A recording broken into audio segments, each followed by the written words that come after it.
अकबर को चुनौती देने में बहुत मज़ा आता था और ये बात सभी को पता थी। ऐसे ही एक दिन अकबर राज दरबारियों के लिए एक चुनौती सोच लाए। अकबर बोले, मैं जानना चाहता हूँ कि इस धरती पर सबसे वफादार और सबसे एहसान फरामोश जीव कौन सा है। क्या इस राज दरबार में कोई ऐसा व्यक्ति है जो मुझे इसका जवाब सबसे अच्छा दे। इस सवाल का जवाब देने के लिए तुम सबको 1 हफ्ते का समय देता हूँ। बीरबल दरबार में हाजिर नहीं थे, इसलिए अपने आप को अच्छा साबित करने का ये सही मौका है। सभी दरबारियों ने कहा कि हम इसका जवाब जरूर ढूंढ कर लाएंगे।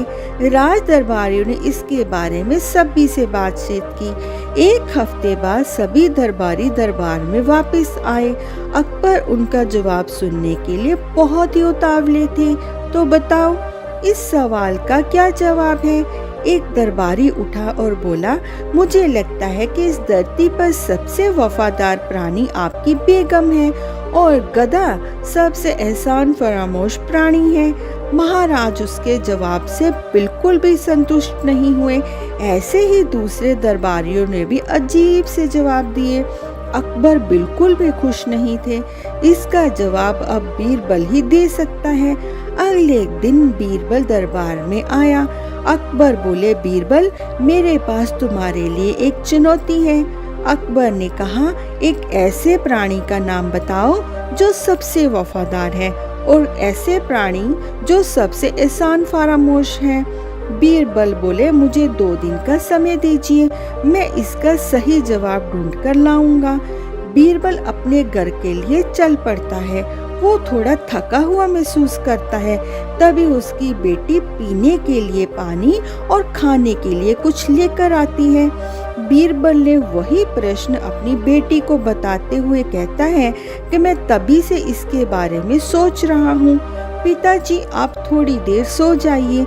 जब आप जागोगे तब तक मैं इस चुनौती का हल ढूंढ लूंगी। फिर बीरबल सो जाते हैं। अगली सुबह वो अपनी बेटी को बुलाते हैं और उन प्रश्नों के जवाब पूछते हैं। जवाब सुनकर बीरबल दरबार की ओर चल पड़ते हैं। वो दरबार में अपने साथ एक कुत्ता और एक आदमी लेकर जाते हैं। महाराज ये सब देखकर हैरान रह जाते हैं। बीरबल अपनी बात अकबर के सामने रखता है।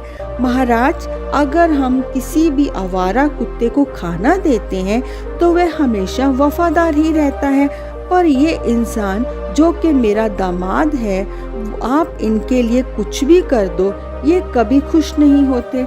अकबर बीरबल के उत्तर से सहमत थे, इसलिए मैं इन दोनों को इनाम दूंगा।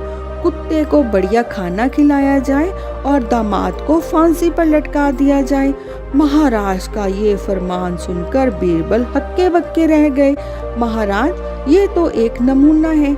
अगर आपको सजा देनी ही है तो आपको राज्य के सभी दामादों को सजा देनी पड़ेगी, जिसमें मैं और आप भी शामिल हैं, क्योंकि हम भी तो किसी न किसी के दामाद हैं। बीरबल की ये चतुराई भरी बात सुनकर अकबर जोर जोर से हंसने लगे। उन्होंने अपना फैसला भी वापस ले लिया। तो दोस्तों, ऐसे ही रोचक कहानियाँ देखने के लिए हमारे चैनल को लाइक एंड सब्सक्राइब कीजिए।